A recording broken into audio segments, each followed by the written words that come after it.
Ms. Yanis. Ms. Yanis? Chair? We have quorum if you'd like to start.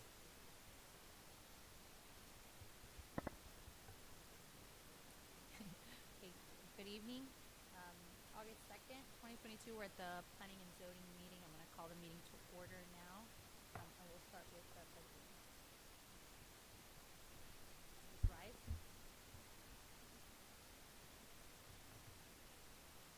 Pledge allegiance to the flag of the United States of America and to the republic for which it stands, one nation, under God, indivisible, with liberty and justice for all. We stand for a moment of silence.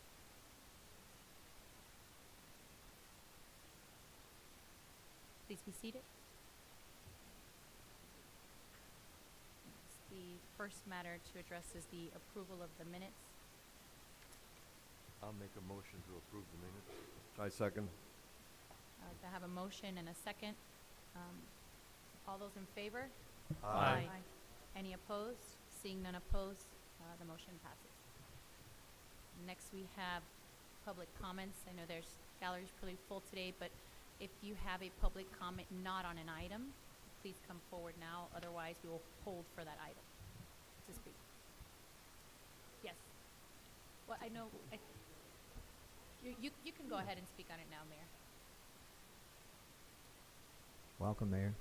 Thank you guys. Good afternoon. Manny Sid. Good evening, Mayor. Good to see you guys. And thank you guys for volunteering your time more than anything. You have to give your address, too. Manny Yes. Sid, Mayor of the town of Miami Lakes, 6601 Main Street, right here in the same building. So, wanted to talk to you guys about the boat issue, why I brought it up, why I wanted you guys to take a look at it. It's a major public policy issue in our town. Boats already exist. And there's a major misconception that people think they don't exist. When the town incorporated, they grandfathered in 81 boats.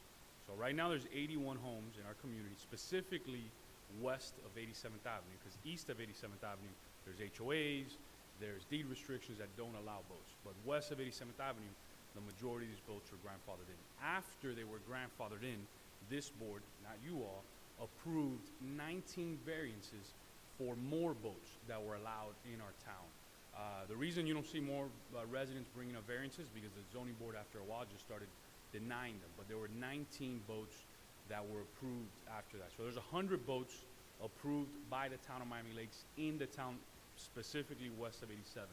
There's 25 boats right now, homes in our town that have liens on their properties because they said, hey, if my neighbor had a boat grandfathered in, if my neighbor had a boat that was approved by the town, I'm gonna have one too. And then the town said, well, no, you can't. You're gonna get a notice and you're gonna get a lien on their house. And they said, well, you know what, lien my house, I'm gonna keep my boat here and I'll keep accruing that. And there's 6 open cases at the moment. So think about it, it might be about 125 boats already in our community that exist. It's a public policy issue. I ask you all to take a deep dive into it to see if there's some common ground that we can find on this item. Is there a registration process, whatever there may be, but the real reality is that east of 87th Avenue, there are deed restrictions, HOAs that don't allow these. Even if the town were to allow them townwide, don't allow them anyways. The reality is this issue exists specifically in West Lakes and in the Royal Oaks Park area. I go by there all the time. I ride my bike there all the time. There are boats everywhere.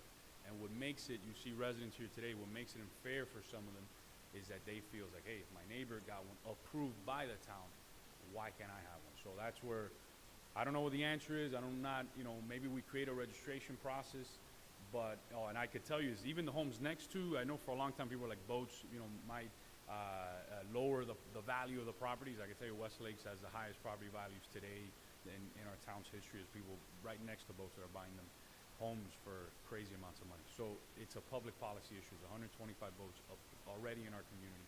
So I ask you guys, just find some common ground, see what we can do. The status quo is unacceptable. It is the easy route to do it as public policy makers, but it is completely unacceptable because it exists already. So maybe there's some, I know there was a gentleman here the other day that said, hey, allow us to at the very least have it one day on the weekend and move it out, but there's 1,000 different ways to look at it. A registration, I don't know what the answer is, but you all are residents of this community, so if you could find some common ground there, I would greatly, greatly appreciate it. So thank you guys very much, and sorry to throw on such a tough issue to you guys, but I love you all and I trust you all, and I know you guys will do a good job. Thank you. Thank you, Mayor. Okay, so going back to if there's any other public comments on an item not to be addressed. Sure, before. And again, this is not on any of the items listed, so if it's on the boating workshop, we're gonna handle that after. Okay, then we'll wait. Yep. Anybody on Zoom? So we'll move on from the public comments now and move on to the quasi-judicial public hearing. Thank you, Chair. The next matters, you should all be advised that the item that we're going to hear now is quasi-judicial in nature. An opportunity for persons to speak on each item will be made after the applicant and the staff have made their presentation on each item. All testimony, including public testimony and evidence, will be made under oath or affirmation. Additionally, each person who gives testimony may be subject to cross-examination. If anyone does not wish to be cross-examined or sworn, your testimony will be given its due weight. The general public will not be permitted to cross-examine any witnesses, but the public may request the board to ask questions of staff or witnesses on their behalf. Persons representing organizations must present evidence of their authority to speak for the organization. Any person presenting documents to the board should provide the town clerk, Ms. Martinez, with a minimum of 10 copies. Further details of quasi-judicial procedure may be obtained from Ms. Martinez. If any of you have, I hope all of you, if you've had any ex-parte communication, have provided that to the clerk. If not, this would be the opportunity to cure that and make it on the, place your communication on the record. I don't have an ex-parte communication, but I know both the architect and the applicant. I know them. They live in Miami Lakes, and I know them. So I haven't talked to them about this at all, but I know that I do. Oops, I do know them. Okay. All right. I've already made the, I stated that I did have communication with the applicant, and it's on the record. With that, Ms. Chair, the item is Variance 2022-0388, Growing Days Daycare. The location is 5969 Northwest 151st Street, Miami Lakes, Florida 33014. And at this time, I think it would be appropriate for the clerk to swear in all those that will be providing testimony. Okay, please stand. Raise your right hand. You accept. Please, do you swear to say the truth and only the truth, so help you God? You may sit down. I think we'll start now with the town's case. Good evening, planning board members. Susana Alonso for the planning department. This variance is an interesting variance and a harbinger of more to come. This is an issue that is rising not out of the applicant's need, but out of Department of Education requirements that first grade, that providers of daycare that are providing education of first grade and above change their occupancy from daycare to educational, which is a different occupancy range. This change, although it seems very simple, creates a whole new range of requirements for the applicant. One of them is the requirement that first graders have open space much larger than what is required of smaller children. Children that are less than 7 years old, so below seventh grade, below first grade, are required to have 45 square feet per child. And when you cross over into first grade, the requirement is for 500 square feet per child. That being said, obviously the applicant has room for the children if they're in the below first grade category, but if they're above that, then no, the space that he has available right now no longer meets the requirements. For that matter, the applicant is requesting a variance on the open space requirement to be able to operate one classroom with 7 first graders in his existing daycare operation. If you have in front of you the drawings that he has presented with some of the calculations, so you can see the space that he has available for the children. Right now he's proposing that they stagger the shifts of children coming outside so that the first graders come out by themselves and they can utilize the entire space at the same time, which is not how the code is requiring the space to be in addition to. So the code requires them to have the space for the smaller ones plus the space for the children. So technically, this is a departure from the code requirement. But it's the mitigation that he's offering. Staff finds that it's adequate as long as the number of children is restricted to 7 children and no more classrooms of 2nd grade, 3rd grade are opened in the future. Through the chair. So this is just a playground area that we're talking about. Correct. The classroom will be for 7 children. Correct. They're taking one existing classroom that was previously dedicated to a daycare, regular daycare classroom, and they're converting it to children. Obviously, it's going to be children that they already have on their roster. They're converting it to children that are now in the 1st grade category. So they're going to be instructing them a little bit differently. Just as an aside, this conversion will also necessitate a conditional use in order for him to operate this classroom. However, because the conditional use is for less than 4,000 square feet, he does not require a public hearing for that conditional use, and that if this variance is approved, that conditional use will be processed after this hearing is concluded. Thank you. Do you want to come forward? Looks like you need help with that. My name is Carlos Cardoso. I'm with the firm of Design Tech International, DTI, here in Miami Lakes at 14125 Northwest 80th Avenue, Suite 303. And again, like Susana said, thank you for your time today. What we're looking to see is Lázaro Mendez is also here, his ownership. And he has an existing daycare facility. Just He has- before I interrupt you, Oh, could you sorry. put your name and your address on the record as well? Thank you. Lázaro Menendez, 4137 Southwest 183rd Avenue, Miramar, 33029. And you're the owner of Growing I'm sorry? Daycare. And you're the owner. The Yes. owner? Yes. So as they were saying, he has an existing daycare facility of which 7 of the children that are there are now in 1st grade or 1st grade age. And so in order to accommodate them, we needed to provide or show how we are providing the outdoor requirement for that. He actually has an outdoor area of about 4,000 square feet. The 7 students would require 3,500 square feet.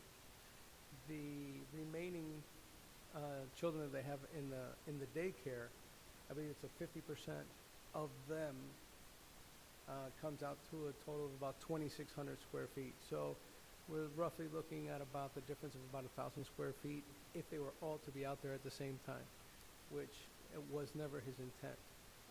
So we're asking, the consideration of the use of shifts for the kids so that they can enjoy the outdoor area and meet the requirements of the state.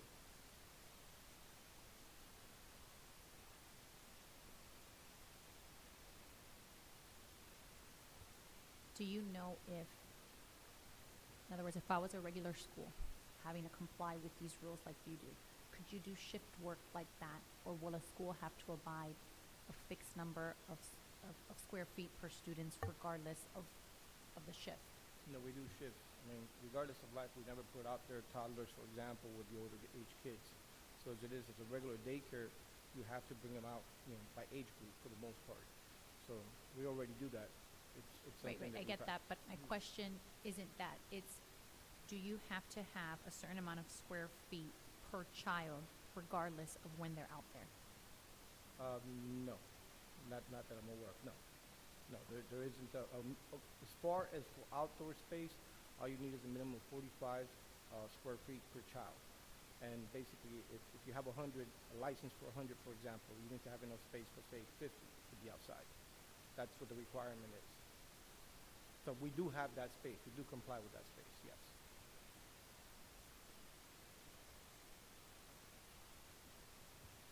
Through the chair, for the 1st graders, it's going to require 500 square feet. Correct. So it would be 3,500 square feet if Yes. they're out there. Okay. And we do, at this moment, we have 4,014 to be exact. And how many kids do you have enrolled now? Because I know whole- you're asking for 3,500 for the 7 children, and that's just saying, like, you're never gonna get one more or one less, like, it's very, very rigid. But what about the other kids, Well, they don't come out at the same time. right? But how many kids do you have, and how much space do you have to be compliant with Oh, the okay, rules? so we have a license for 132, period. We're still governed by DCF. Although we can be educational, we're still governed by DCF. So at the end, we can't have any more than 132. And yes, we do have, I mean, we've had this business now since 2009. We've always been compliant with the amount of space that we've had for all 132. Yes. So our enrollment isn't going to grow any. Our license is still at 132. We're just implementing first grade within that 132. Yeah, we're not growing our footprint in the building. We're not leasing any additional space. Yeah, Everything is the same. no, completely understand. It's just, once you hit that other age bracket, you're required to now give these kids that are higher greater space. So 132K and under doesn't require as much space as 132 inclusive of first graders. That's what I'm trying to understand myself is, while I understand that, I'm wondering, you know, are we taking away the space that the children are required? I don't think so. I can only say in some of the work that we've done in different cities and throughout the state of Florida, we are working with a Montessori type school that does have the daycare option with, you know, some kids from, you know, some students that'll be in first grade or below. And other municipalities have accepted the shift. Other municipalities, such as in Fort Lauderdale, we had discussions because it was an urban setting. There was no outdoor space allowed to be given. There was just no way. So, I mean, they use indoor space as an outdoor requirement. So in order to get to where, you know, schools can be available to other more urban locations, they have been looking into, you know, more creative ways of getting to that outdoor number, being an indoor space. So I do know that, you know, we have been successful with that kind of a program using those kind of features. Yeah, to the chair, is it in your plans to increase the amount of students on first grade, or keep it to the 7 that you have, that you're proposing right now? I mean, if it's right now, yes, that's what we have, 7. Obviously, But is it in your plan to increase it later? not unless I increase my footprint, which that's not a plan of ours. I would have to give it on more space. Because again, we're governed by DCF, and DCF has a license of 132. Right. Sir, So, but do you your mind plan, speaking into the mic so it gets recorded? Oh, I Thank you. apologize. your plan is to, I know you're capped at 132 or whatever number you said, but 7 of which are first graders, which is what is triggering this situation. Okay. So my question is, to you is, are you gonna be adding to that 7 from the 132 within the 132 that you have? Or are you gonna keep it at the 7 students? Well, I would keep it at 7 if, you know, I'm trying to work obviously with the space that we have allowed. So I will work with the space that we have, which is the 4,000 square feet, and I believe that that falls right within that 7 mark.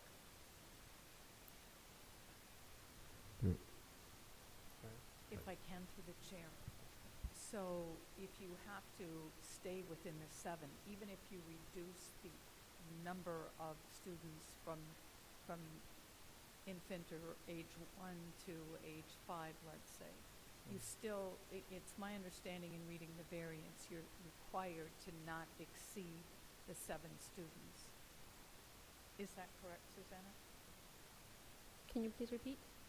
So regardless of the total number of students, the variance is very specific about 7 first-grade students.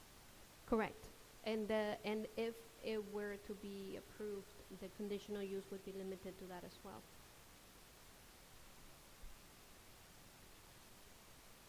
And as far as, through the chair, if I can again, just one real quick question.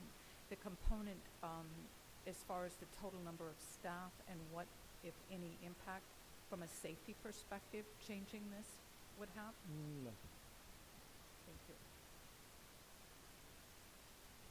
Through the chair, the 500 square feet per child in grade 1 is Miami Lakes code or Miami-Dade County Public Schools? It is Miami-Dade County code for non-public schools.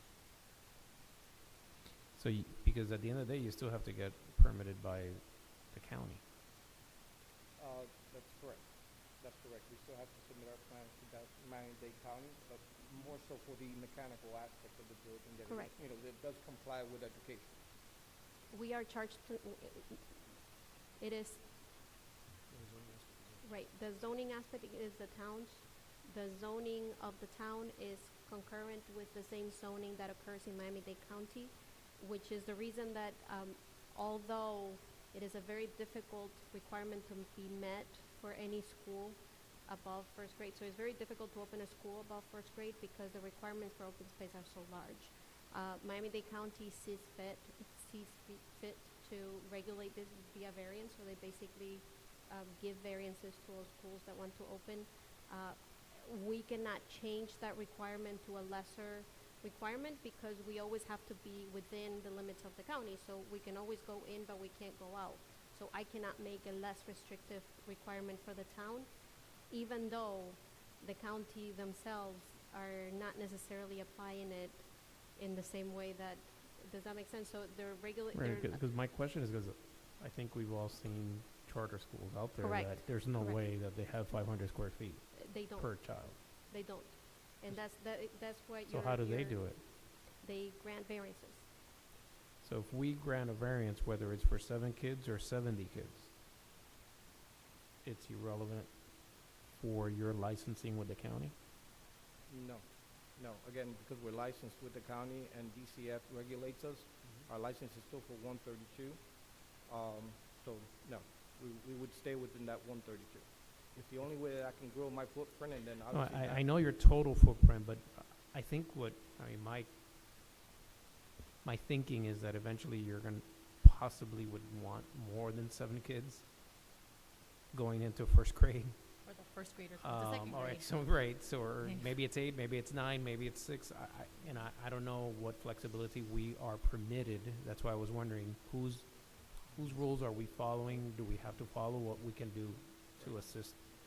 If I may, through the chair, there's several levels of when you're dealing with a school and when you're dealing with getting the necessary permits that you have to go through, right? So there is the municipal, which is that's this stage, and that's dealing with everything with regards to our zoning rules. And there's 2 factors here. One of them is before you, which is the variance with regards to open spaces. And I can tell you my experience dealing here, my experience dealing with private clients outside of the city, is this is just common throughout Miami-Dade County. What Susana said, Ms. Alonso said, is absolutely 100% correct. The second component, which Ms. Alonso can do based on the size of this school, is the conditional use, because all schools have to be conditional use. And that's something, again, that's very common, not only in Miami Lakes, like Hialeah and Coral Gables, any other municipality. That's just very common that most schools are conditional. It's conditional use. It's not a right given by a specific zoning district. So the other component to that is with regards to open spaces, this gentleman is absolutely right. You have to meet that requirement also with DCF. Now DCF is a lot more amenable because their restrictions as far as what they're looking for is less restrictive than what the county has. And sometimes they can fulfill that by having interior spaces versus exterior spaces. I mean, there's different ways that they can cut and paste that. So what I think concerns this board and concerns you from what I'm listening is the issue of, well, you're saying 7 students, but how do we know that you're really going to go 7 students? How do we know? Because that doesn't sound feasible that you're not going to do more. And I'll tell you how that can be regulated. conditional uses are renewed on a year-to-year basis. Correct. So every single year, this applicant has to come back and has to show, look, I've got 7 students, this is all I have, and I'm not growing. And if there's any incidences where that's happening, the town has a right to go and shut them down. He Because that would doesn't have be, to come back to this board. Right. But he has to come back to me to renew his conditional use. And we will go through a, performative, review of, has there been any, usually I check to see if there's any police activity, if there's any, obviously not in a school, but, Right. in other types of conditional uses, I'll check to see if there's any open code cases, if there's been a lot of complaints about traffic accidents and that sort of thing. So that's the little review that I go through on all the conditional uses. And in the case of a school like this that has a limit in the number of students that they can have, I would actually ask, not for a roster with names and numbers, because I don't care the names of the kids, but yes, a roster of how many kids they have in first grade, second grade, or kindergarten, and just to have how many kids in each room, how many staff members, again, not names and numbers, but just totals. And yes, that would be part of the yearly review. and Ms. Alonso, if I'm mistaken, please let me know, but my understanding is, because my office is right next to yours, you do this often for all the schools that exist Correct. in town. And it's super fast. I mean, it's not even, it takes an email and a couple of conversations to get this done every year. But it is, because it is a revocable conditional use, should he not be following the rules that are set in front, that he's approved by, then we could potentially revoke his conditional use permit, right? So that's what gives me a little bit of peace in it, because otherwise I share your concerns that, I would not be so cavalier to recommend in favor of something so drastic, right? And it would be, Hmm. the conditional use would be for 7 first graders.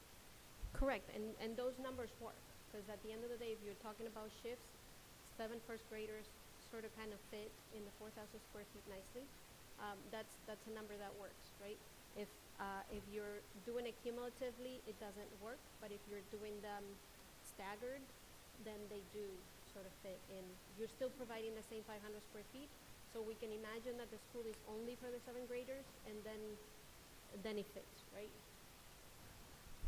Through the chair. If they If wanted I- to increase it to 8, they would have to come back to the board? Yes, correct. Okay. And the conditional, and they So- would have to amend their conditional use as well. Okay. So, but according to the square feet that is being, that they're adding, they actually could have requested for 8 students. Is that correct? They could have requested, 4,000, correct. So they do kind of, yes, but that's not what they have requested. Okay, So and I'm then- not going to invite No. people. My final question then, is it possible for them to move those students, those 7 students? In other words, if they, next year, 4 of them continue to second grade and the other 3 went on to a different school, could they choose to have 4 second graders and 3 first graders? Technically, yes, and that would be how, depending on how the conditional use is worded, the numbers change when they get to middle school, and the number required of kids is 800. So as long as the number 7 sort of remains in elementary, they're still within the same limits of the variance. And it's basically, yes, and maybe you're right that I should word it like that in their approval, because technically we don't really care if they're in first or second grade. If I may say something, in my line of work, I've come across a few of these projects, and I've always felt that the requirement of open space per children, it's a little bit excessive. 500 square foot per child, that's a lot. I mean, that's a double car garage. I mean, does a child need a double car garage to entertain himself? And that's an argument that I have put standing right there to us. I mean, I feel it's a little bit excessive, even 300 square foot. If I may make a comment real quick. With regards to, Ms. Alonso, with regards to the amount of kids, obviously, when we submitted our plans and our intent, we did have 7 kids in our classroom. If we have the space in the playground for the 8, you can cap it at 8, and I'd be perfectly fine with that. Not that we're going to have 8, not that we're going to have 7, not that we're going to have 6. We never know exactly how many kids we're going to have. We just know that we're capped at a certain number. Based on the fact that we do have the space, obviously, I would like to have that leniency if it's okay with you guys.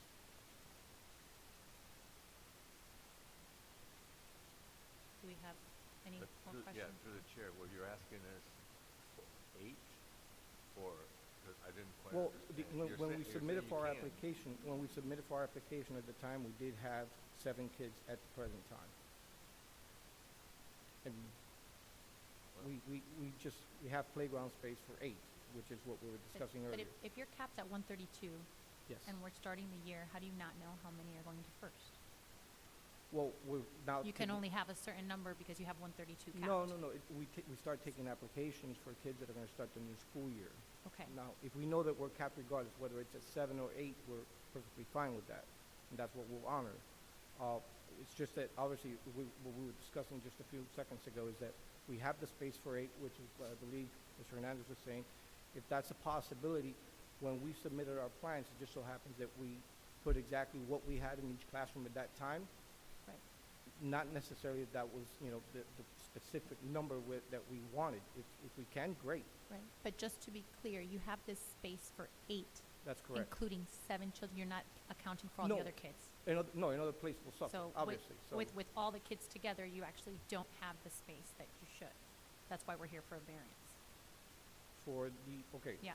For the 8 you're saying, or? Right, for just- everything, for all the kids, because the code is you need 45 square foot per child, right? Under the age of, up to K. First through 6, you need 500. And I understand that may sound like a lot of space, but when you have 11 kids playing a football game or a soccer game, they need space. Mhm. But, hearing 7 first graders is different than hearing 15 sixth graders. Understood. I just think that I understand. I want to just make sure that the board understands that what you're requesting is for 7. That's fine, yes. Anyone else have any further questions for the applicant before we go to discussion? I have one more question. The playground area abuts 151 Street, right? It doesn't include like the side of the. It doesn't go out to the street, and there's about a 20-foot buffer between the street and the fence, and it doesn't, and it starts short. In other words, there's still some area that could grow further in that direction. It's established right now. It's where he was comfortable with it, and so yes, we were leaving it at the side. It doesn't. Isn't the property next door something the town is talking about? Not this one. No. It's close to, but not. Okay. No.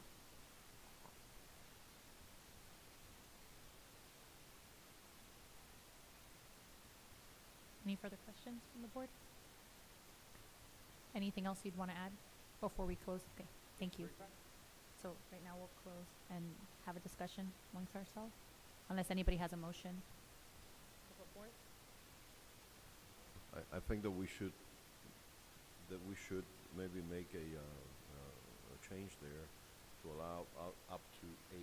That way he doesn't have to come back for, if it is within the space limitation, why not just go for the 8 instead of the 7? That would be a motion to move on, approving the as recommended by the planner, only to change from 7 to 8 first grade students. That would be the motion that I would be making. Is there a second? I'll second that motion. Can open up for discussion?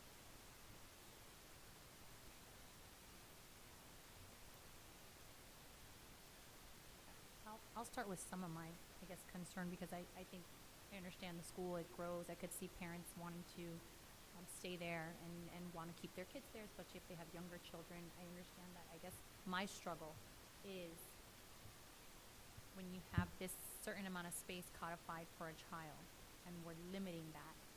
And that's a little bit of my concern. I think what alleviates it, which is what Susanna said, is the conditional use. So at least for me, I would want to make sure that conditional use is very clear. Either 7 or 8, whatever the board decides on, annually come back and not above that.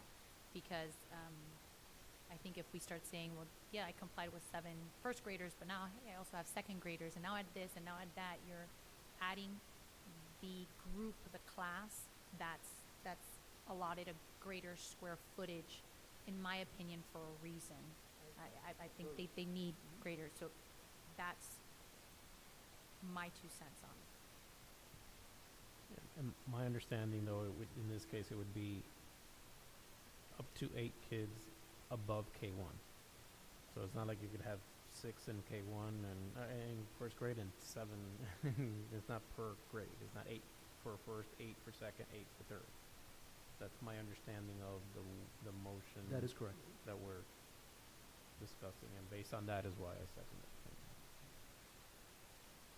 Yeah, from my experience in the daycares, my brother has one, and parents do like continuity once they have a child in a spot.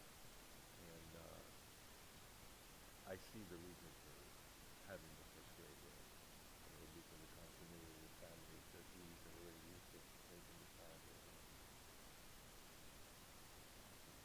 That's my opinion. Agree with that, especially if a family has more than one child at the school. I think that the consistency, when we say above,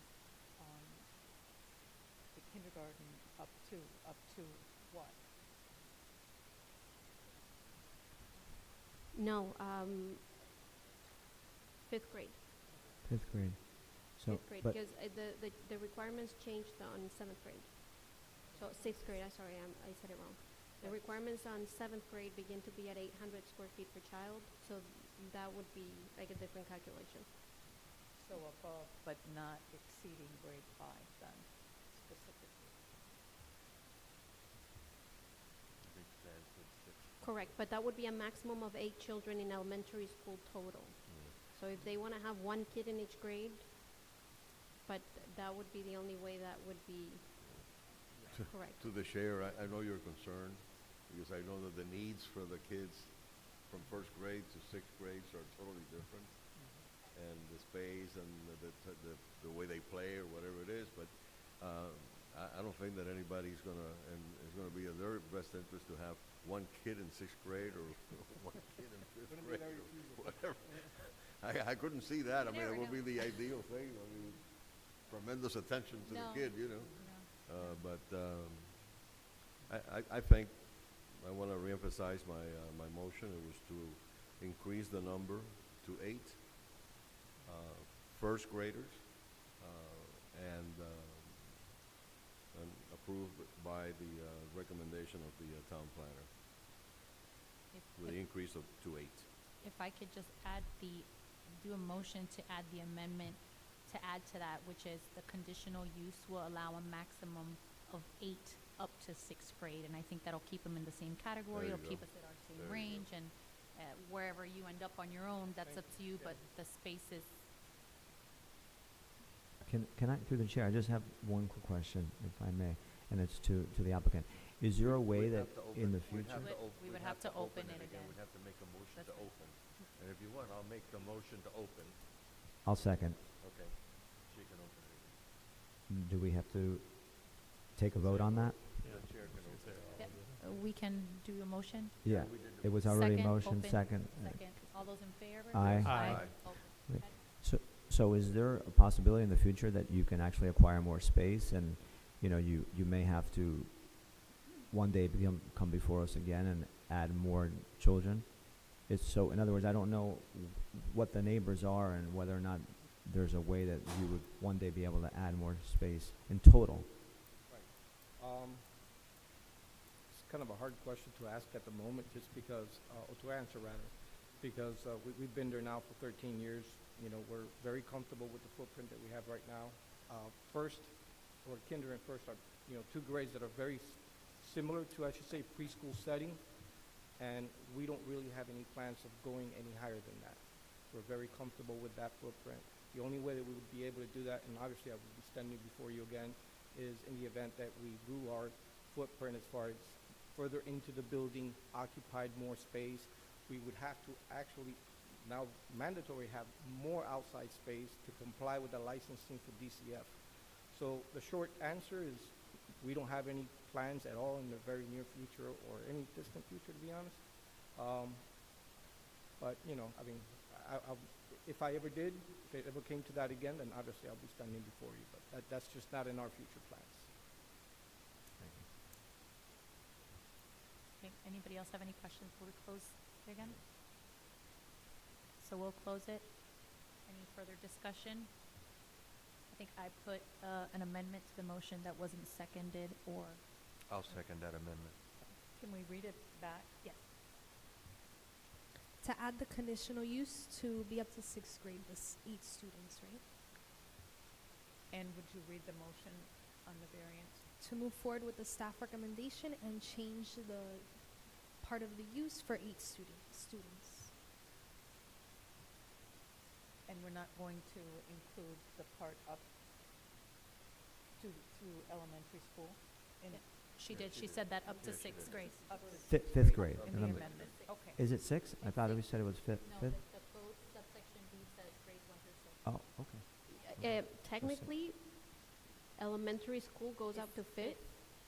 6th grade is already considered junior high. I'm not sure, but this is directly quoted from the text, so I'm not sure who didn't notice that. But When I went to school, it was actually 6th grade. It was elementary. Yeah, It was. that was a long Well, time ago. maybe that's how long this has been on the books. No, mine was, that was elementary, 6th grade. I Oh. don't live there. Do we want to call the roll? Board Member Senra, Yes. Board Member Julia, Yes. Board Member Fernandez, Yes. Board Member De La Sierra, Yes. Board Member Leoncio, Vice Chairwoman Matos, Yes. Chairwoman Yanes. Yes, The motion passes. thank you. very much. Thank you, Robert. Oh, thank Thank you. you for your time. Good night. Thanks for coming. All right. Congratulations. The next item that we have is the sign ordinance.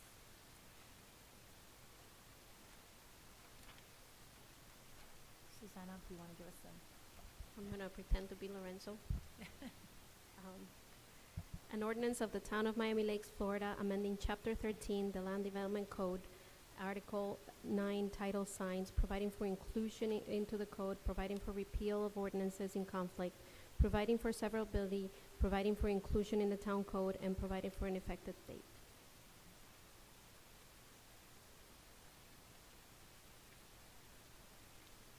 Now, this is the same one that we saw the last time, you just did the corrections? Correct. This is the product of the workshop. It has already been heard on first reading by the town council. It has already been approved in first reading by the town council. This is a direct result and hopefully a reflection of the workshop and all the subsequent meetings that we have had in the past, and hopefully reflects the desires of this board and is a product that you guys would like to recommend in favor of.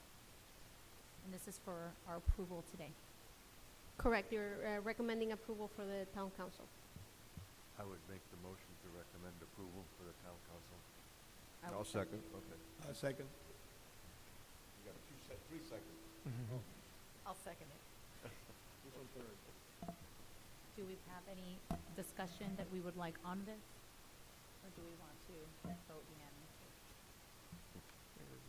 I think we can do this via vote. We can do the vote. All those in favor? Aye. Any opposed? Say nay. Seeing none opposed, passes. The last item that we have today that I think everybody is here for is going to be the workshop that we have. I just want everyone to kind of be aware that this is a workshop on boat storage in single-family districts, and certainly We're not voting on anything today or making any decisions today, but certainly open to hear what your concerns are for or against, and are open to take into account any recommendations anyone may have. So at this point, Susanna, does anyone need to be sworn in? Or No, they do not need to be sworn in. This is not a quasi-judicial item, so they are free to speak their mind. okay, so if you want, when you want to approach the podium, come forward, state your name and address.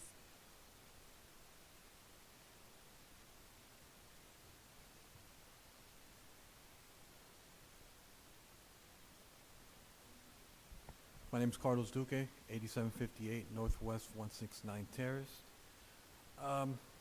And in May, well, actually, we purchased a boat last year in September. Took a year to get it, and we got it in May. So in May, around April, I received a letter from the town saying that due to keeping the aesthetics of the town, I need to remove my boat. So I always thought when I moved to Miami Lakes that you could keep a boat on the side of the house, because I used to live in Miami Lakes when I was young, and we had a boat on the side. And when I moved back to Miami Lakes in 2015, I saw 3 neighbors of mine that have boats. So I said, perfect, I can store a boat like I used to. So then I get a letter saying that due to the aesthetics of the town, I'm not allowed to put more boat. Well, how can my boat have something to do with the aesthetics if you have, like the mayor said, 100 boats parked in the side of the homes?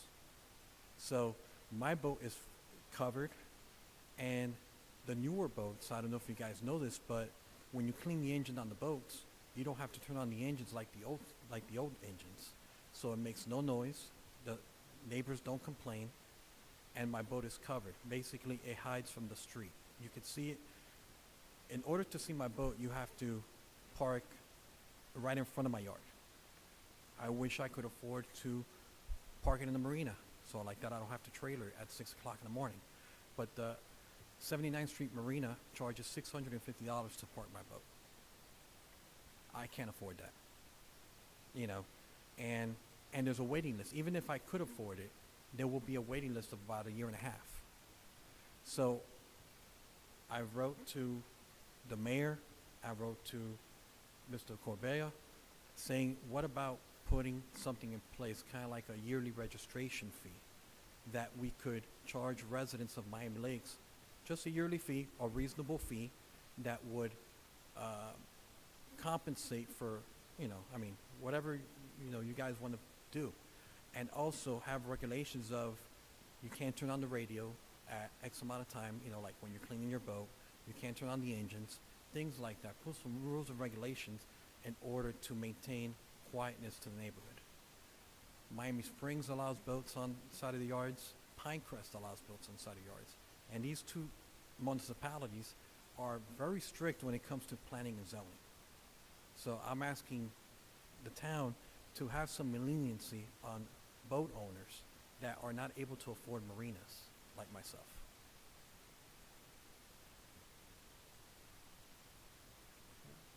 Thank you. Okay.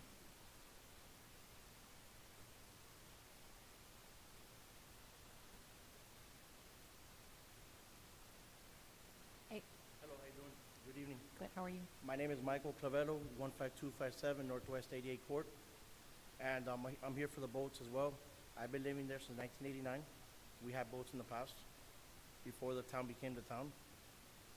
And last time I was here, for the original boats, they were talking about like Royal Oaks and stuff like that. Royal Oaks has an association. Other parts of the town have associations. We live in a part that doesn't have associations. And, through Dade County Code, you're allowed to have a boat behind your fence. Like Carlos was saying, people have boats behind their fence, because they're grandfathered in or whatever the case is. But it's not fair, your neighbor has a boat and then I can't bring my boat home. Every time I bring my boat home, I get a letter that I'm gonna get fined. I know there's that the rule that if you have it for 24 hours hitch or whatever the case is, that's great. I understand when I try to look like Hialeah, with boats in front of the houses, I'm okay with that. But I could park my boat behind my fence on the side of my house. But I can't do it. Being here since 1989, before the town became a town, we used to be able to have boats in our house. And because, 10 years or 15 years passed by that we didn't have a boat in the house, now all of a sudden I can't bring a boat back to my house? It doesn't make sense. At the end of the day, we're here, we live in the city, because we like it, we pay taxes. We should be allowed to. Other places like Royal Oaks, like I said, they have associations. At the end of the day, associations go based off what the town does, but then they make their own rules as well. We're not talking about Royal Oaks, we're talking about where I live is West Lakes. There's other people that have boats, so you drive around the neighborhood, there's commercial vehicles. Who's enforcing the commercial vehicles? I think that's uglier than having a boat. Tow trucks, vans, letters, all kinds of stuff. Where's the town there enforcing that? If you guys are going to enforce, you got to enforce all the way across, not just enforce whatever topic you guys want to enforce. Go through my neighborhood, there's commercial vehicles everywhere.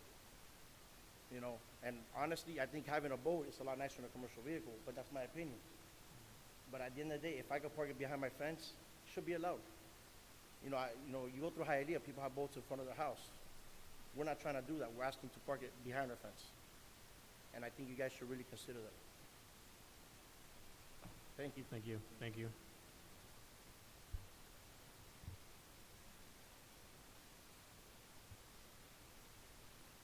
Anybody else wishing to speak?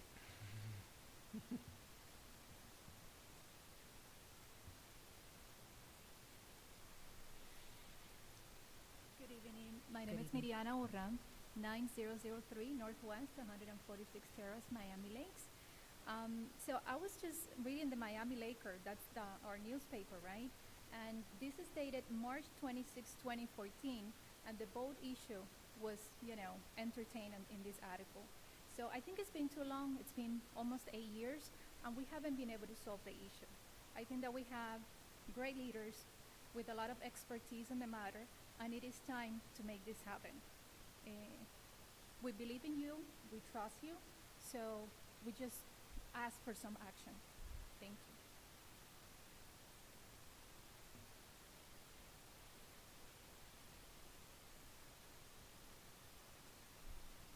Anybody else?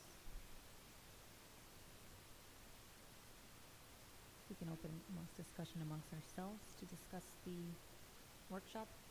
I can make a motion to close, discuss it amongst ourselves. Someone coming first? I'm not sure. 1 second. I think there's somebody else. Okay. Hello, and how are you today? My name is Richard over at 7225 Glen Eagle. I was actually sent here by Dr. Alberto Benimino Fidalgo because he once owned the boat. And he said, hey, guess what? They're having a little powwow over at the town. Why don't you inquiry of the boat situation? Now, years ago, I remember that we used to give the folks a 24-hour notice to remove their boat because they are residents and we are residents. So some of us have the luxury of owning boats and some of us have the luxury of borrowing those folks who have boats to use. Obviously, if they're your friends, they'll loan it to you. But on the topic of aesthetics,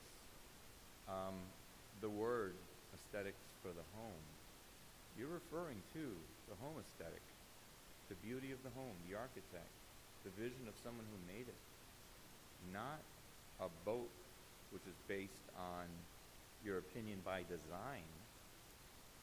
I think there's a fallacy that we're kind of losing focus. It's not necessarily the aesthetics of the home you're wanting to discuss. It's the mere fact that a boat exists on the property that somebody owns, which is not your property, it's their property. They do belong to an association, and they live in a beautiful neighborhood called the town of Miami Lakes, which I take great pride in, walking up and down these streets, saying hi to everybody. But the definition that you are wanting to use has no bearing on the actual boat. You're using aesthetics of the house, which is by design in itself singular to the home. You can put a boat there, and you could put a piano on it, you could paint it pink You can do whatever you wish on it. As a matter of fact, you could even go take that same boat, enjoy your evening with your family and friends for the boat parade around Christmas, and show that you're happy to be a resident of the town of Miami Lakes. As a matter of fact, anybody who wants to go this year or whenever it is, gosh, I'll help contribute to some of the lights if you put Town of Miami Lakes on it. I will pay 25% of the cost. I have no problems doing that because I am proud of this beautiful town. I'm proud of everybody. I'm proud of all the achievements we have come to, partake in. But aesthetics has absolutely nothing to do with a boat on the side of the house. Aesthetics is a design that somebody imagined in their head that they said, I want my house to have these columns. I want the landscaping to be this. We submit architectural plans to the building department and so on. I think that's going to be my time up, but if you just allow me 10 seconds, if you want, I can get on a knee and beg for it, but I Sure, think I have go a ahead. No, not get on your Hey, let him do it. I'm a Marine and I follow orders, okay? Smart man. I'm a proud Marine and I follow orders, especially from young ladies. I learned a long time ago, my mother, God bless her and rest her soul, she happened to be the smartest woman that I have ever come to You're know. burning up your 10 seconds. Yes. Okay. I guess I got my 10 seconds, okay. So in essence, all I'm saying is, if someone owns a boat, it's their boat. They work for it, and they enjoy that boat with their families and friends. And when you're using the word aesthetic, you're only talking about the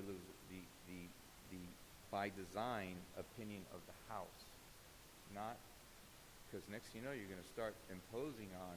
We don't like your car, the 1972 Ford Fiesta. Is Got that it. next? Or we don't like the rose bush you push there because we like red roses and they're white. So can we kind of give it a little bit of leeway to the beautiful, wonderful people that chose to call the town of Miami Lakes home? Thank you. Thank you, ma'am. Thank you, thank you, thank you, thank you. Thank- I already said thank thank you for your thank service. Thank you, thank Thank you, you. thank you, Thank you. and thank the wonderful mayor who I just embarrassed a little bit, who I've known for quite some time. Thank you guys, and have a beautiful, beautiful day. Likewise, thank you. Thank you. Anybody else before we close? Okay.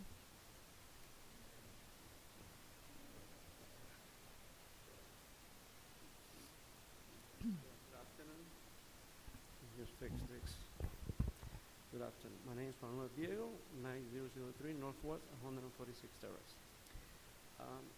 Last time that I came here, I spoke as a resident, and I'm here one more time. We as residents elect you guys as elected officials. The only thing that I just wanted to tell you guys, We're not elected. Well, Tears. when I said elected official, We I'm do this for referring fun. to the councilmen and councilwomen of the town of Miami Lakes. You are hired by them. So basically, No, yeah. we're not hired. We're not paid. This is completely We're voluntary. non-paid Non-paid, volunteers. we don't even get a T-shirt. We do this, so We We do don't this have- for you. None are of we here it. to talk about We do boats this for or- you. Are we here I to don't talk even We get a don't- bottle no, of water. I we don't even don't get a bottle of no. water here. I had to Well, bring mine from home. Are we going to talk about boat or payrolls or? Well, basically, first of all, I would like to say that I am a proud resident of Miami Lakes. I've been living here for quite a long time. I used to live first in Royal Oaks, and I got married, and I love so much this town that I bought a property here.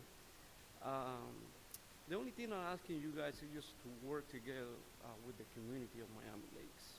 We are like hard worker people, people that have earned a life here in the United States. And as residents, we are just asking you guys to help the community, you know, in this endeavor that they want about having their boats parking in their houses, in their residence. Obviously, I am one of the first person that would like to enforce or change the rule in a way that people also follow certain restrictions.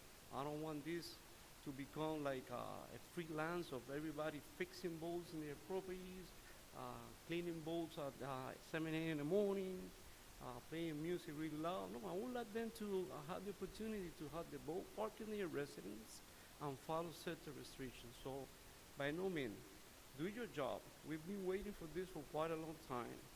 You guys been promising the residents to have a parking lot for RVs and boats. It's not happening. We are just waiting for you guys to do you guys' job, and that's basically it. That's what we are asking for as residents of the town of Miami Lakes. I really appreciate you guys working together and trying to make this happen. Thank you very much. Thank you. Anybody else? So at this time, I'll make a motion to close public comment. Second? Second. All those in favor? Aye. Aye. Any opposed, say nay. Seeing none opposed, it passes. Open for discussion, Shannon? I have a question to staff. So, it looks like the comments for the ones that are here are all live west of 87th Avenue. Because I gather the idea is that everybody who lives east of 87th Avenue is somehow deed restricted, homeowner restricted, or some other way restricted into allowing a boat. Is that That's is not that true. That's an That's not interesting, true. yeah, that's an interesting way to put it. Actually, the deed restrictions were I don't think so either. incorporated I into the town code. So the deed restrictions are now either enforced by the HOA or the town has been tasked with enforcing the deed restrictions that existed on the single-family properties at the time of their sale. Until town incorporation, those deed restrictions were being enforced by their architectural control board. And when the town incorporated and or neighborhoods arranged themselves into HOAs, that enforcement of deed restrictions passed on to the new body, be it the HOA or the town. So technically, did I answer your question? because I the went thing into is the that weeds. my and I could be wrong, and this is where I'm a little bit confused. Because at first, I think when the matter was introduced, that it was more for those west of 87th, and I'm just thinking east of 87th, in like, there's other areas like you know, where my brother lives off of English Road. I don't even know if there's really a homeowner association. I know he pays something for the lake or something like that, but I don't even know if it's a legally enforceable Correct, so homeowner no. association. A lot of them do not have HOAs, And and so how does that, Yeah, Lake Patricia doesn't have Lake, a home. I don't think so. Not any longer, so you could have a boat if we did so. You could have a boat Lake Patricia. Right, so it's not just an issue for west of 87th Avenue. It is an issue that would pertain to the entire town. I mean, Miami Lakes is Miami Lakes. Right. And we have our bylaws. And if you come and live in Miami Lakes, okay, you know the rules, okay? 3 strikes, you're out. It's the rule. If not, don't come to Miami Lakes. I'm totally opposed about boats on Hey. residences. Through the chair, No. may I say something? I have a few things to say. So regarding our HOAs, I don't think that the town, we should legislate or we should enforce our rules. We shouldn't rely on our HOAs to enforce our rules. Here's an issue. I live in Royal Oaks, and we were one board member away from losing our HOA. I mean, it was a serious thing. We had a resignation. A board got turned over. 6 of the board members resigned. If the 7th would have resigned, we lost our HOA, and I would have been sitting in my backyard with a 25-foot tuna tower looking at it. It's great to say that we would allow them in Loch Lomond because the lots are huge. You know, I don't think that would be, they wouldn't have a tower looking over them at their, you know, enjoying a drink in a pool. But for those that live in normal lot sizes, like 8,000 or 9,000 square feet or even smaller, I think that we came to the town because we're talking about 10 folks that have always come to these meetings asking for these things. Let's assume that there's 1,000 residents. Have we considered the other 32,000 residents? And I, at least from my end, I hear your point, but I think as a board, and we don't make decisions, right? We make recommendations. I think as a board, we have a concern of residents of the town that as fellow residents of the towns, we may differ, but nonetheless, maybe the solution isn't all boats come in, but what about waterfront properties, lot size property, regulating boat size? I tend to agree that they shouldn't be in the front lot, but if it's covered, within your house, is that something that should be allowed? Is there a difference between boats and wave runners and watercrafts? I think what's tasked to us is to consider options, and maybe not a yay or a nay, because I don't think that's what this workshop is for. I think this workshop is to hear. I think it's for us to give our life experiences and dealing with boats and how we deal with it and how we clean it and how we don't, and then to say, maybe this is an option, or maybe this is not an option. I think not all homes are fit for a boat. I think not all boats should be kept in a home. There's some that, like you said, are huge. They just shouldn't be here. And there is an aesthetic, I'm sorry, but public comments are closed. And I know there's a discussion of aesthetics, and I agree with you. We regulate fences, we regulate signs, because that's part of the town. But I think to consider maybe, instead of such, to consider options of what would be something that's feasible, what are some watercrafts that may work. And I'm not an avid boater, so maybe I'm not the right person to answer that, but certainly. So let me say this.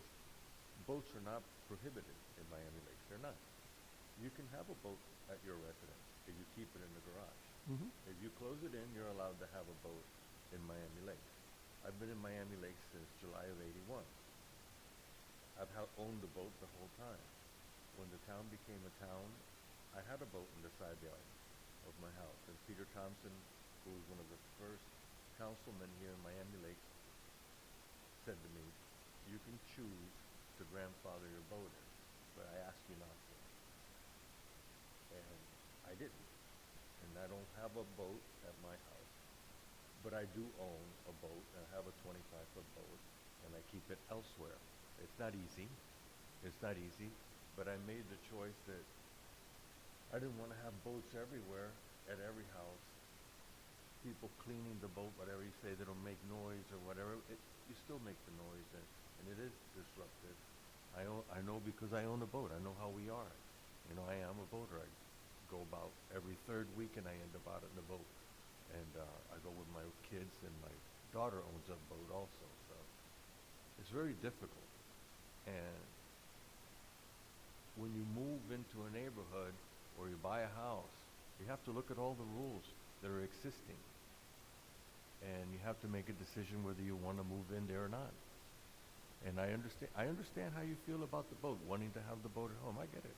I get the whole feeling. I understand. I myself have chosen not to. And I'd rather maintain the town as it is. I have a question for the planner. Susana, is it so that we're talking about roughly 80 I guess, do we consider them variances when they're grandfathered in? How do I refer to them as? No, the ones that are still existing are people that like Mr. Del Sierra, had boats at the time of incorporation or at the time of passage of this rule to disallow the boats. And they were allowed to register the existing boats, and those original owners were allowed to continue to buy a new boat and re-register as long as it was smaller than the original boat they had. And it has to be, the owner of the home and the owner of the boat have to be the same. So you cannot have your son's boat in your house or rent out the space to somebody else, right? So And once you sell, you're not And allowed. once you sell the home, the new owner is not allowed to have a boat in the home. So it's very likely that there's many less than the 80-something. There's less than originally were allowed. There was a few variances on the first couple of years of people that, I forgot to register it, I didn't make the deadline. And there was a few variances granted in the first couple of years after the amnesty. They opened it up twice. Right, and For I people think to a come few in more and- people came in at that time using the variance process. And in since then, there's been some requests for variances, and this body has turned down 2 since I've been here. Can you estimate how many homeowners from the original request to be grandfathered in still own the home and still have a boat on their property? I don't have that number available to me. Maybe I can text somebody and see if somebody has it available, but I don't know that number myself. Okay. That's something that code enforcement deals with on a daily basis, because they do have a list of registered boats, and they know that those are the only ones that are there, but I don't have that list available to me. Thank you, Susanna. I have one more question, or a comment to make. I don't think that because we have other code enforcement issues, I don't think that we should look the other way.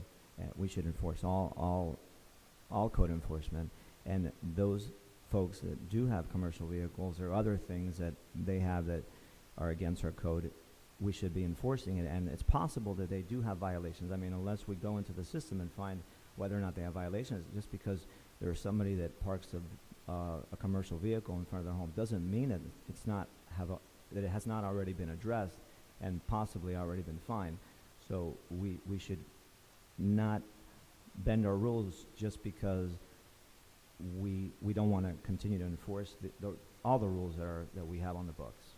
The other thing is, Just so that you realize, however, this workshop is not to bend rules. This is your task to consider whether a change of the rules would be appropriate, and whether or not we could maybe find a way to allow, not bend rules, but reorganize the rules or rewrite the rules a little bit to have things be different than they are right now. So that would be a variance where we would be asking to relax or bend the rule for one person or one property owner. In this case, you're being tasked to consider it as an upcoming ordinance to change the rules for either everybody or a certain portion of the population or a certain area of the town or something like that. And that's what you're being tasked for. To the chair, I have have a a question for, are you finished, Jason?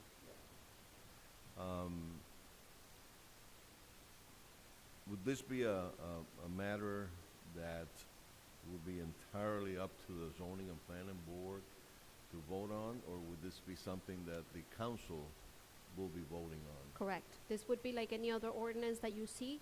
You would see it either before first reading or right after first reading, and your recommendation to the council would be a recommendation to approve or a recommendation to not approve or a recommendation to approve with changes and that sort of thing. Same thing that we've done with signage, the same thing that we have done with other items. But if we disapprove as a board, the council still has the lead to Correct. go ahead with it. Correct, yes. So the only thing we can do is just speak our minds and Correct. and state our cases. And I believe that's what the task that the mayor has asked you to do, is sort of like explore the situation and see if there's some edges that can be I've been a resident of Miami Lakes since 1983, and I built my home in Lake Cynthia, and before it was a town, and I've always had a boat, never in my house. I've always had a boat at the marina, paid the fee at the marina, and then when I was able to get a home and with water behind me, I did, and I still do, thank God, and that's where my boat is. I have a problem, I have a problem with somebody mentioned, I don't know, somebody mentioned Pinecrest. I'm very familiar with the Pinecrest village, because it's not even a town, but it's a village. And most of the homes there are sitting on an acre of real estate. We don't have any homes here, maybe in Loch Lomond, maybe behind the 77th Court, I think, at the end. There might be a few homes back there that nobody even know they exist, but there are some homes back there, about 6 homes, that through 2 of them may be sitting on more than 1 acre. But that's about it. I think, and aesthetics are, something to be dealt with. Also with commercial trucks, from one end of town, they're using commercial trucks and whatever. They shouldn't. The rules should apply for everybody the same way. That's the way I think.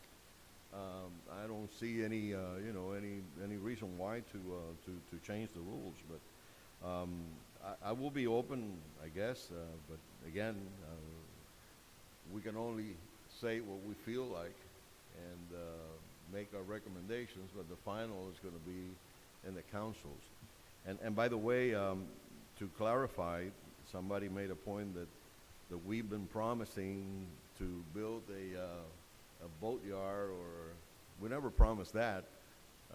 That was something that was being talked about in the council, not in the zoning and planning board. We don't plan that.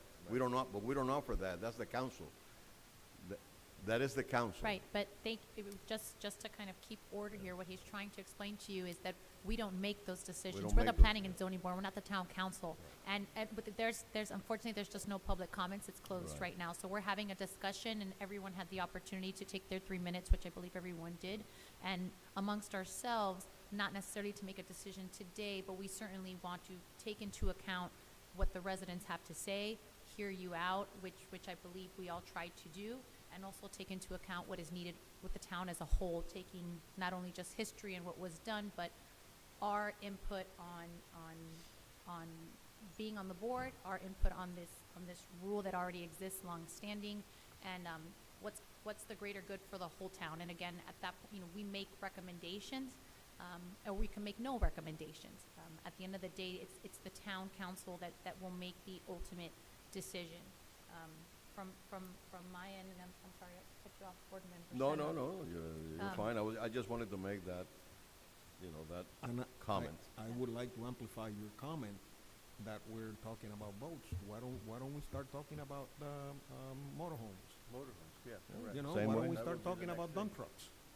You know, let's open it up. No.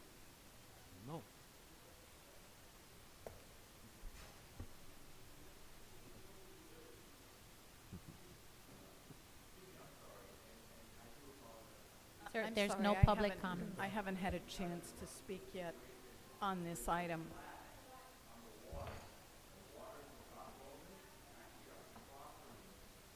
We have, sir, I thank you, but we gave you even more than your 3 minutes of time. And right now, my board member was, and we understand that, and unfortunately, my fellow board member has been trying to make a point and has not had the opportunity either.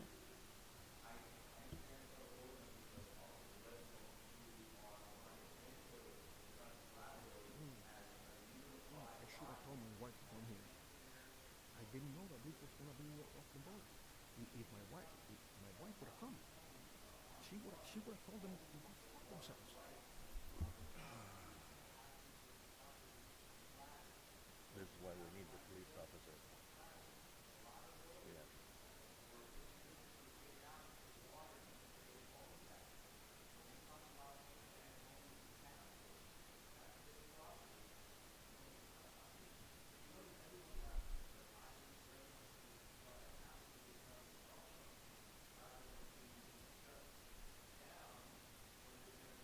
No, and just so you understand, we can't resolve anything today. That's why we can't. And we do thank you for coming to give your position. I think we all heard each other out, but we're not making a decision today. We're here to hear the town, and so, thank you. Thank you.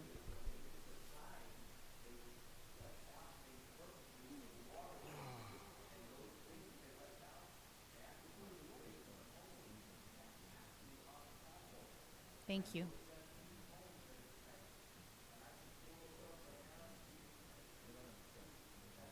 Through the chair. Yes. Through the chair. Listen, chief, if you don't leave, I'm gonna call the police to have you removed. Absolutely. Absolutely, because you're breaking the rules and you're continuing on. You've been asked to stop, and it's time for you to stop, okay? I don't want to do that for you. Thank you. I mean, I understand that this is a hot topic for everybody, and obviously this meeting is being recorded, but I think that, my personal opinion, we have a responsibility to the town of Miami Lakes. And while we have compassion for everybody who has this situation, I think the more you look at the lot sizes in our town, I would technically not be opposed to if you can have the boat so that it's not visible, so it's not noise, not this, not that.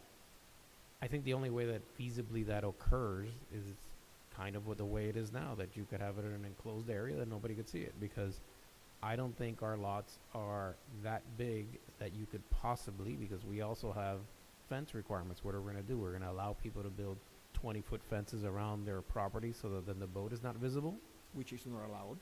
which is not allowed. So we have a height restriction on a fence.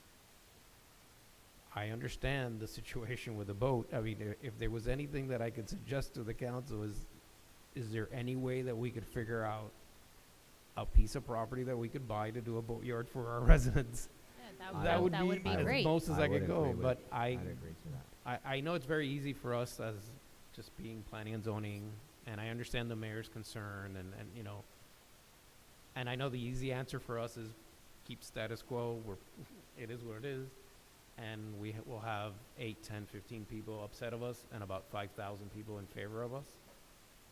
Because I think if this were brought up as a straw, you know, do a straw ballot, you know, the municipalities sometimes ask the question. Ask the question to the residents.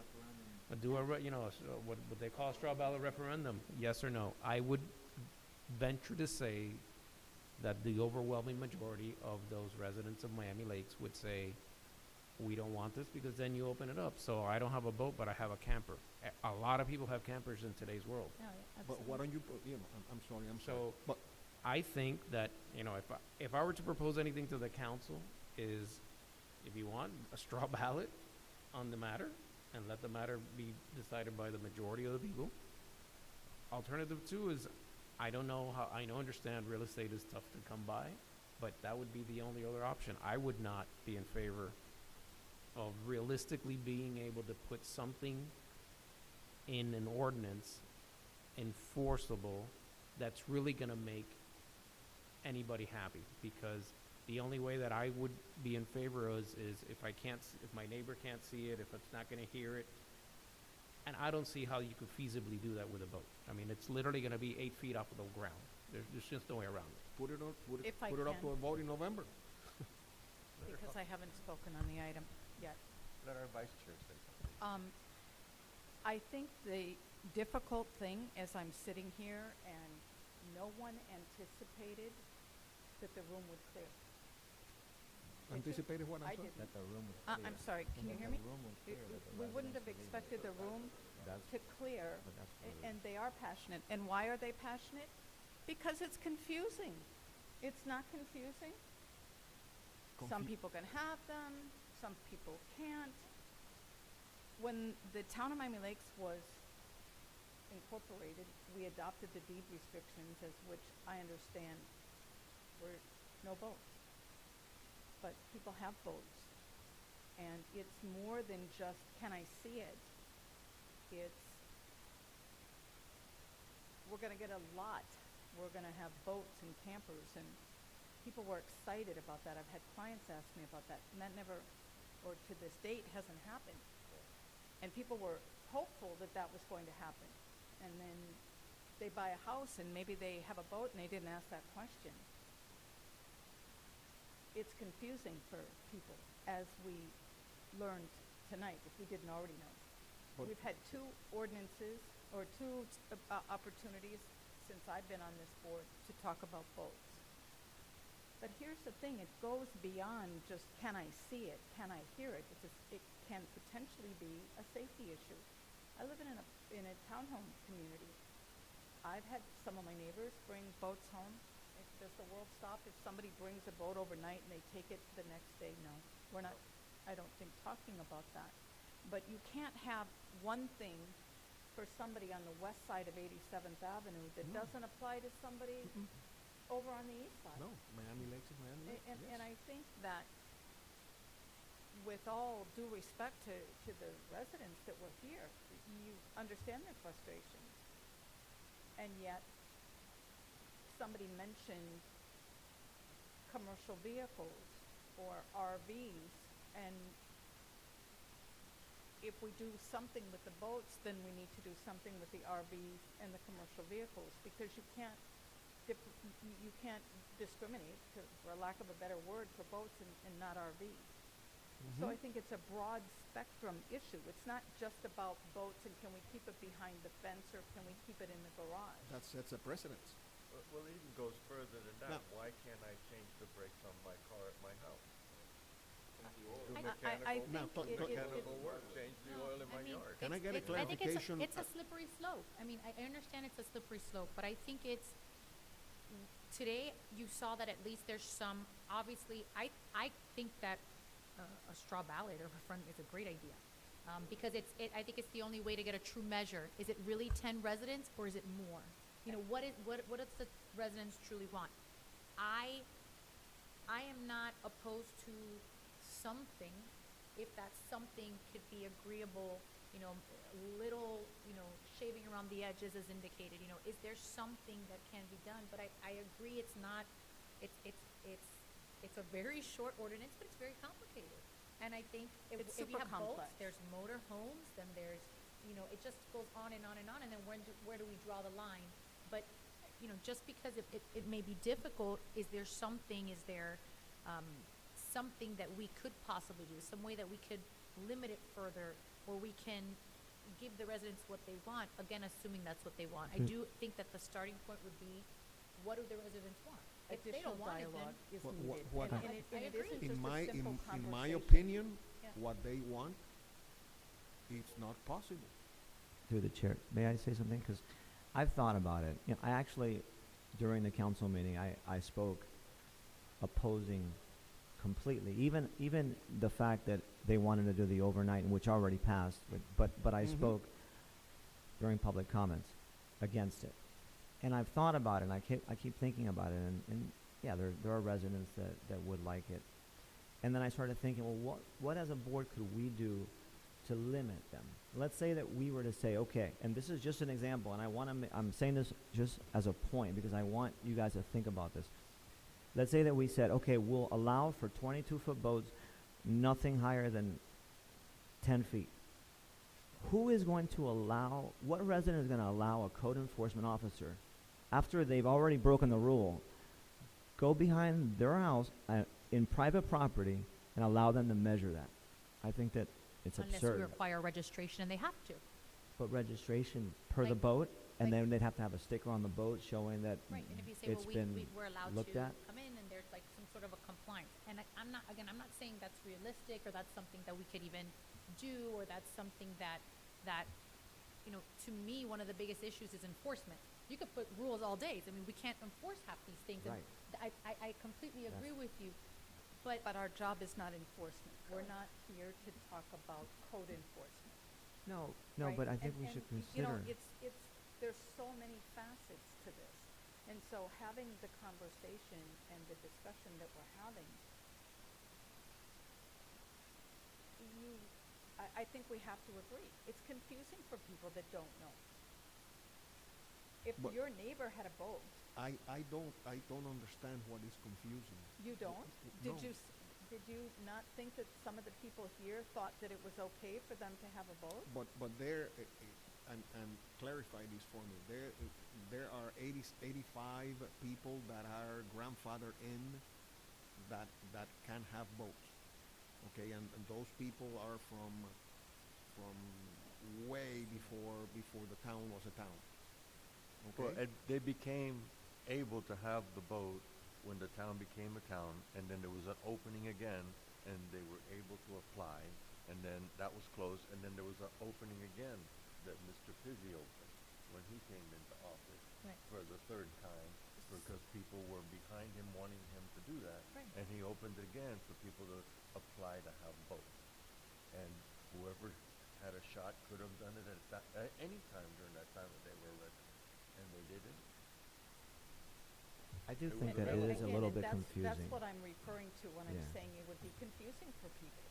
Because it's been boats, no boats, boats, no boats. Right, and you had someone then- here today say, and- my father had one, and then I and- got a house, right. and I didn't know I And couldn't have then one. I mean, it's i- i- confusing. And then there was the idea of Well, having I had one in my a yard. boat I lot had one in the yard. I took it out. or when a the town place became the town. to store your boat. So people, that was discussed, and people had that in their mind. I had clients that, and I said that, clients that thought that they were going to have an opportunity of a place to place their boat. So maybe it's more than just carte blanche one way or another. I think more discussion is needed, more discussion on what does the town at this point want. I'm not about having a boat at every house and every driveway and a commercial vehicle, and then it's an 18-wheeler in the driveway next door. And I'm not trying to be facetious, I'm being serious. No, But- and it but- does but- happen. Sure, but, And it but does by, happen. but by the same token, you can't disregard the fact that there is some confusion. Can I just want to bring this up, and I do understand what you're saying, because and especially the fact that that there are some residents that have neighbors that have them.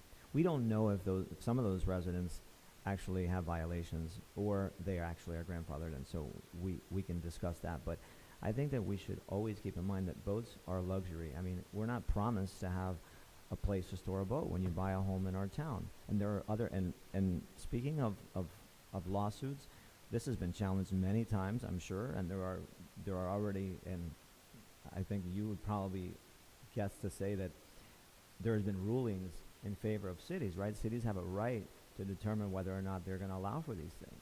So the lawsuit doesn't scare me. They can, you know, but at the end of the day, though, it is a luxury, and I don't think that we should, for a few residents, we should make changes to what we believe is what keeps our town beautiful. But what if what if, and I don't disagree with you, but I think the starting point is, what do the residents really want? So how do we, if this is a clear, no, this is the true reflection in our town of who wants boats, and it's a 0.5%, okay, then we know where our town stands. But what if this isn't a valid indicator as to where the town is today? You have a lot of new younger generations family moving in that maybe they don't know. I think a fair starting point is to say, what does the town want? What do the residents want? And if we come back and we have some alarming statistic that it's actually the other way, then we have to maybe pause and think. I think it's it's easier without a doubt, and I agree with the vice chair that it's easier to say, okay, let's just leave it as is. But what if, as is, there could be a little even more stringent in some ways to help us? Maybe it deserves another look. And I think before we look at the ordinance, I don't know how we can, but I think it's fair to know what the residents want. And if I can, I'm not saying that I want to leave it as is. I'm saying there's confusion in our community with our fellow residents, with our fellow Miami Lakers. And I think that has the town, and maybe this is also further discussion, has the town put forth enough emphasis on educating its residents about things like boats and commercial vehicles? I think it's Have we on done the Laker. enough? It comes out on the Laker. Okay. I've thought about this problem ever since the town's been a town. And there's been many options that have been brought up. The area over here where where the landing strip is, there's an area there that's open there. And then there's a couple of areas like the par 3 that the Grahams had said that they were thinking of giving it to the town. And I don't think they've ever done that as a park area. But there's power lines that come across from Hialeah, and they run all the way through the golf course and through the par 3. But there's an area that is part of the state's property. It's a state property near the property all the way down. There's an area, and that area is here. That area is this. And Sir, just so you know, the FDOT would never give that up for. Well, I'm just saying there's a power line area there. And FPNL, from other projects that we have done with them, the only thing they allow under the power lines is vehicle parking and short vehicle parking. They don't even allow buses. So it's very unlikely that they would allow storage of boats under the FPNL line. Right. Well, there's an area there that part of it is Even though covered in by the Hialeah power there is lines. one. And so Part of it is just so covered that by I the can power fill in a little bit on the issue of Right, the town providing a storage location, that is something that we're always on the lookout for a proper space. That neither one of those would be the proper space. However, there's always the chance, and I've had discussions with private providers that have been looking into other lots, and it would have to be in an industrial district, who have expressed interest in creating a lot. They've iced out, so I haven't heard from them in a few months, but industrial property is too expensive to do that. correct, and that's one of the problems we have. And if you realize, so the logistics of the town providing such a service would also be very interesting and create quite a logistic situation for our staff. The discussion is being like really, really fascinating and very in-depth, and I see that there's a lot of questions. May I suggest that you let me know what you would like to know, and that we defer this conversation for the next hearing, because we don't have to finish it up today. And I think that there's a lot of thought that is being created, and I think a little bit more information on some things may help you move the conversation forward a little better next time.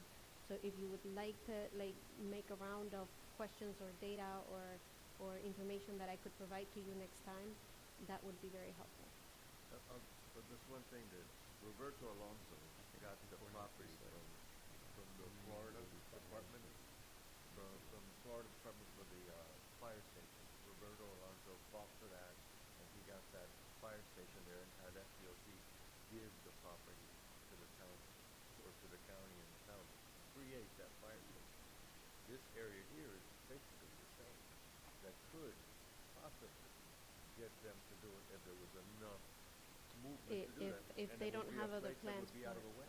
If they don't have other plans for it, because that's right away, and they're not I understand, but happy to look give how up we're, look right at the away. area I understand. that it is. I understand, sir. I'm just trying to like give you the reasonableness of it. No, I got it. I is- got what you're saying. And if there's a zoning issue with the Correct. par That would three, be unzoned land, so we would have to rezone well, it but first. that's something we can be involved in that. Unplatted and In unzoned, suggesting, yes. there we would be very open The to try to help. logistics would be pretty hairy, to It- put it nicely. I'm thinking I mean, about just that, getting the land because would be interesting, and definitely all the paperwork that would have to be done in order to turn that into land that is usable for something, the paperwork would be miles and miles. Just, So I'm in agreement with what she's saying as far as putting together a list of questions, because I think that the easy thing that was mentioned earlier, the easy thing is we do nothing. We let it stay. But is that, even if we personally feel like that's what it is that what the residents really want? and maybe it's just this board, or maybe I was thinking maybe we can ask Claricel, our communications director. You know how in the past they've done polls? Can we do a poll? I know that it's not scientific, but maybe we could start with that and see a poll, see what the residents have to say. And maybe I'm wrong, but I believe that it's a much smaller percentage than what the 10 vocal voices that we hear during these meetings. But maybe I'm wrong, so I think maybe we should start with that. And I would love to have the answer to the question of which of the folks that were grandfathered and still own the property. So rightfully have a right. How many residents rightfully have the permission to have a boat stored in their home? That's what I want to know. Now, I have a question. How did these residents find out that this was gonna be discussed here? Because if I didn't know. If I would have known, I would have told some people. I'm sorry? It's in the agenda. It's in the agenda? Yeah. Oh, well, then where are the people that are against this? Where are they?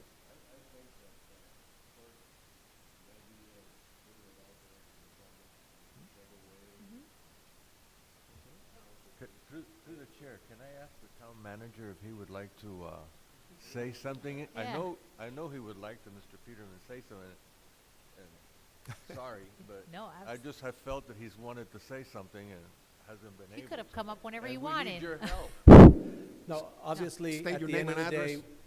whatever Name and this address. board recommends and the council adopts, my staff would end up having to enforce it, right? So that's why it's a point of interest, and that's one of the reasons why I was here. So I just want to make sure that whatever gets adopted is something that is enforceable. And I know Ms. Matos said you don't deal with enforcement. That's our Right. job.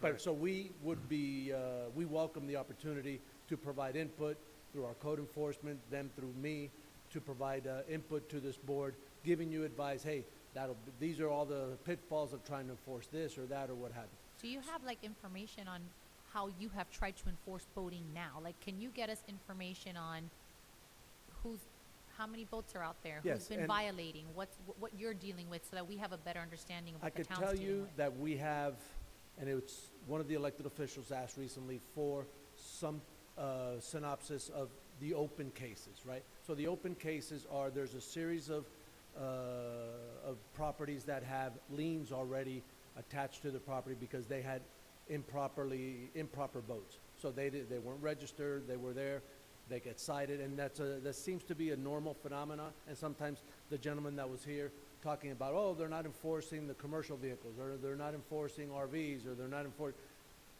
what the regular resident doesn't really understand, because they just drive up and down the block and they see all these commercial vehicles. They probably have been cited and re-cited, and liens attached to their property.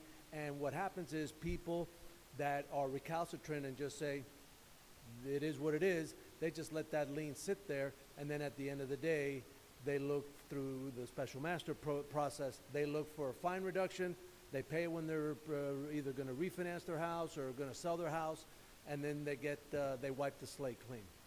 So that's something in our process, the special master process, that we have to look at, so that it's not there's not an incentive there for them to comply.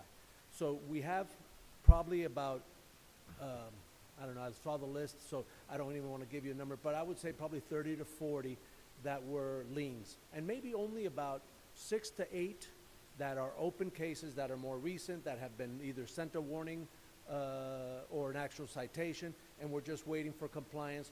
You know, we have to give them the due process and let them go through the process. So, are there also motorhomes that are being cited? Yes, Okay. motorhomes, commercial vehicles, boats. Trust me, I'm code enforcement's worst enemy, because I'm on them. I've been here for over 30 years now, and not only am I the town manager, I take it off and I put on my other hat, and I'm the town resident. So I'm like you. I don't want to see this town change. It's what we all bought into. So, but what I have asked, and I know that code enforcement has recently started to compile that, and that may be information similar to what Ms. Alonso just asked you, bits of information, data points that may be valuable for you guys to consider when you're either going to recommend to leave status quo or make this little tweak or that tweak or whatever. It may be valuable. We are now going through the process. I know the director of building, who oversees code enforcement, has asked his code enforcement officers. They've developed a list.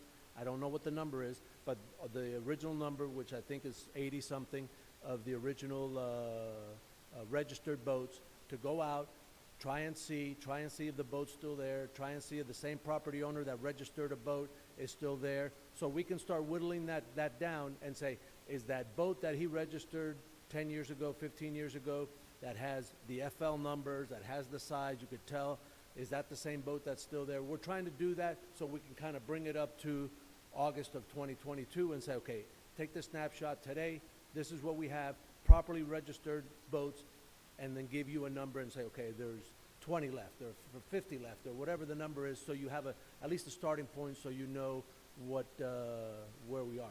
But if there's any other data points, any other bits of information that you would like, Susana will work with our staff, we'll get for you, because this may not be something that you solve in one sitting, right? So there's going to be questions, and the conversation here has been extraordinary. But out of that conversation will come questions. Well, what about this? How many of these? And that's the kind of information that now, if you can develop that laundry list of questions, whether here today or after the fact, after you leave from here today, you could email individually Susana. We can develop answers to the questions that you have collectively as a board or individually as board members, and bring you back so you can readdress it at next month's meeting. So now you'll be able to speak from a position of more educated. You'll have more information. So that's my 10 cents worth.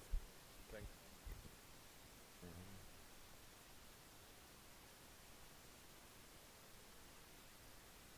I make a motion to adjourn. So, Susanna, do you want us to email you questions or request of you? Yes, I have written down two. Ask if we can poll and how many have still remaining votes.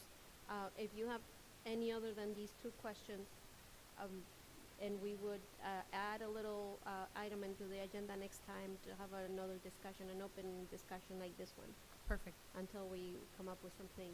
One of the questions I want to be sure that we include is anybody who has a lien, having attended the special master hearings, not only in Miami Lakes, but other municipalities. Typically, a lien isn't something that is attached to your property overnight, right? That's a process. So given that we've been votes, no votes, back and forth a number of times, it'd be interesting to see if any of those liens have history. Where did they stem from? How long ago has this been?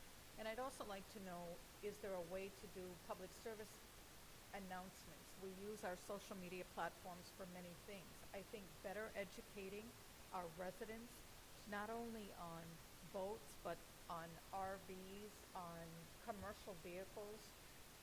That's part of the job of the town, right? So when people are confused, and they are, because if you were looking at a house in Westlake and the house next door to the one that you were looking at had a boat in the yard, what is the first assumption that you make? That you can have a boat.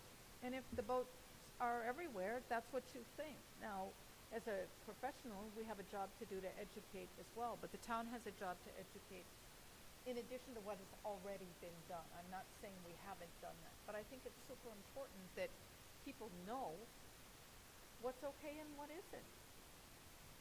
The same is true, we talked about the signs. I think that it comes back to that as well. People need to know what the sign changes are. You're going to have a campaign for that. This would be something similar to that.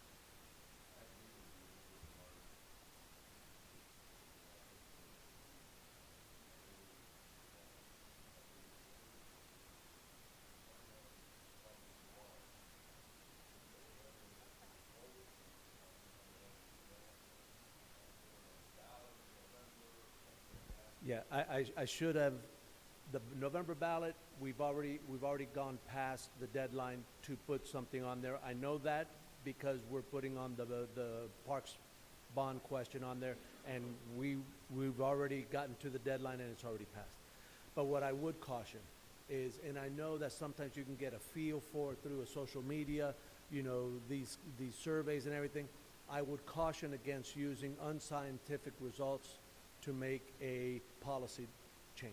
So what we can do, another thing that we can bring back to you, is to have some type of a quote, right, a dollar quote, to see what would it cost if we were to actually go out and do a scientific survey of our residents. So we get I think that you'd want to have as accurate data as possible for you to make a decision.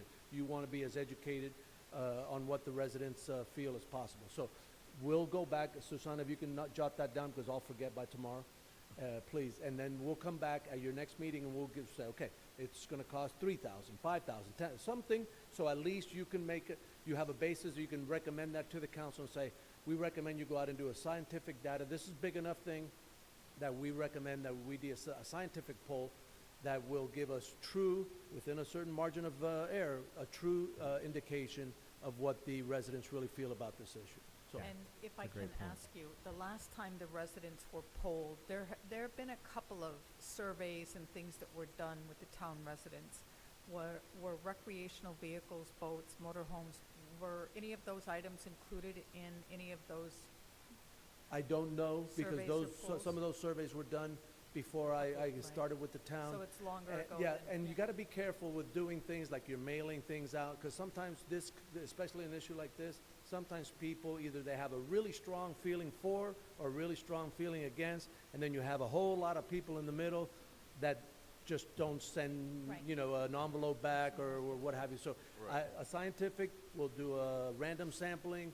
It'll give you a better indication of what people really feel. And I think that would, and we'll get a price for you, so at least you can have an idea of what, you know, with the final recommendation of And the council. can we have some sort of an idea as, with the town as a whole, even if we would allow it, how much of the town could never have it anyway? So in other words, they're deeded out or they're HOA. I mean, what are we really talking about here? Because at least for me, I would like to know like what the real numbers are. Like, who really wants this and doesn't, and where can it even really be allowed anyways? Right. Like, are we spinning our wheels here, and there's really no way for them to have it regardless? Right. Right, And in 'cause certain you still would neighborhoods, have there's just not enough space. I know, the you know, setback we live in requirements. similar neighborhoods, and on the sides of our house, there's just no way, there's just no space, right? And I believe that this board, from what I heard, is the question of having it in the front and the driveway outside, that's basically off the table, so. And most right. of the stuff west of 87th Avenue does not have the space. Well, A lot of them I was are about zero to lot I'm in the lines. original about Miami to Lakes, say over that. close to the par three, I would and in our not neighborhood. recommend that we allow it within 5 feet of any property line, number one. It's impossible And, in a lot and of that places. begins to restrict, if you count the regular width of any boat is what, help me out here, 12 feet. 12 feet, 12 plus 5, you already got 17 feet. How many properties have 17 feet between the Very few. property and the We've learned property through line? So our- you've already dwindled that down to quite a few. I am guessing that a lot of the people that are putting their boats, especially on the West Lakes area, is they're putting it on the 10-foot side, which is, if it's a zero lot line, it's the between wall and wall of the home, Right on the wall. which is literally you're putting the boat right against the wall of the neighbor, which is not a condition that I would recommend that we allow in any condition, because you're literally banging this boat against the neighbor's wall, which it's gonna be fodder for Imagine problems sitting in the in a future. dining room So, having to see that. 'Cause a lot of them, right, Next to your- which is next to your neighbor. which is collecting in a very small tunnel, right? My boat holds 150 gallons. Which is why we talked about the safety component, because the Correct. safety issue I have to a this- question that's related and unrelated. So, can you tell me if there's been any progress with the issue of opening up? Because I always thought that the ideal place was if we were able to open up that 59 court Yep, or 59. it's 59th Avenue, that becomes 59th Court. Right. There's a space in between the warehouses or those offices and that street that has always looked like paved, that I don't know who parks there, if anybody. So I always thought that that would be the ideal place to do this. Yeah, if you look at that runway approach lot, Yeah. the proposed road and the And I know obtaining that's the probably in final litigation. license agreement from Miami-Dade County Aviation has been challenging, let me put it that way. Right. So at the complete west end of that lot, there are paved lots already there. Right. Those are under a lease agreement from those warehouses with Miami-Dade Aviation. But even past those lots, there is still a green space that's gonna result from the road to those lots.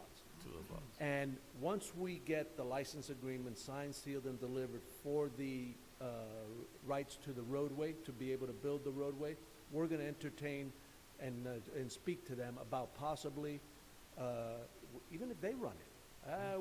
We don't care, we don't want it as a moneymaker. Let them run it, make money, do it. But to consider the idea of doing a commercial vehicle, RV, boats, space in that area. Because it's gonna be really unusable.